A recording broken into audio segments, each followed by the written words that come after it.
10 मई 2025 को ऑपरेशन सिंदूर का cease fire हुआ, जिसका पूरा क्रेडिट डोनाल्ड ट्रंप ने लिया।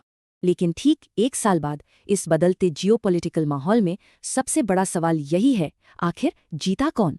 शुरुआत में भारत ने ब्रह्मोस से पाकिस्तान के 11 एयरफील्ड्स और 13 एयरक्राफ्ट्स को एकदम सटीक निशाना बनाया। लेकिन पाकिस्तान ने भी कुछ भारतीय फाइटर्स मार गिराए थे। सोचने वाली बात है, ऐसा मुमकिन कैसे हुआ? असली वजह अब सामने है। चीन ने इस दौरान पाकिस्तान को real time C4 ISR data और सैटेलाइट ट्रैकिंग दी थी। साफ है, भारत सिर्फ पाकिस्तान से नहीं बल्कि सीधे तौर पर एक चीनी प्रॉक्सी फोर्स से लड़ रहा था। तो एक साल बाद हथियारों की ये रेस और बड़े पैमाने पर मिलिट्री प्रोक्योरमेंट किस हद तक बढ़ चुका है? दोनों ही देश अब बेहद तेजी से नेक्स्ट जनरेशन मिलिट्री अपग्रेड्स और घातक हथियारों की तरफ बढ़ रहे हैं। पाकिस्तान की नई सी स्किमिंग फतेह 3 असल में चीनी HD-1 मिसाइल है जो रडार को चकमा देने में माहिर है।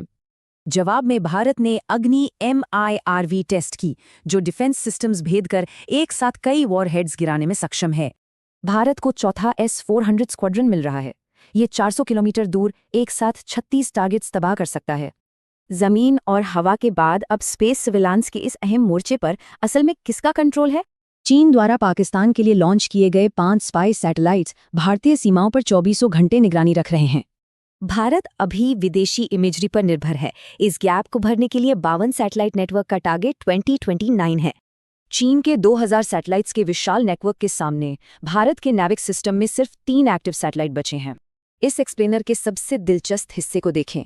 एक तरफ सैन्य तनाव है तो दूसरी तरफ चौंकाने वाली आर्थिक हकीकत। गलवान झड़प और प्रॉक्सी वॉर के बावजूद भारत में चीनी आयात घटने के बजाय अब दुगने हो चुके हैं।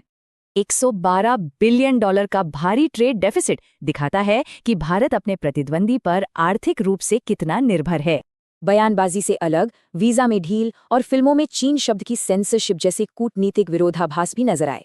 भारतीय सेना का रुख बहुत ही प्रैक्टिकल है। मैदान में जो भी दुश्मन सामने आएगा उसका डट कर मुकाबला किया जाएगा। पाकिस्तान को टेस्टिंग ग्राउंड बनाकर चीनी डिफेंस कंपनियां ग्लोबल मार्केट में अपने हथियारों को बेचकर भारी मुनाफा कमा रही हैं। तो अंत में सबसे बड़ा सवाल, इस प्रॉक्सी वॉर में जियोपॉलिटिकल बिसात को असल में कंट्रोल कौन कर रहा है?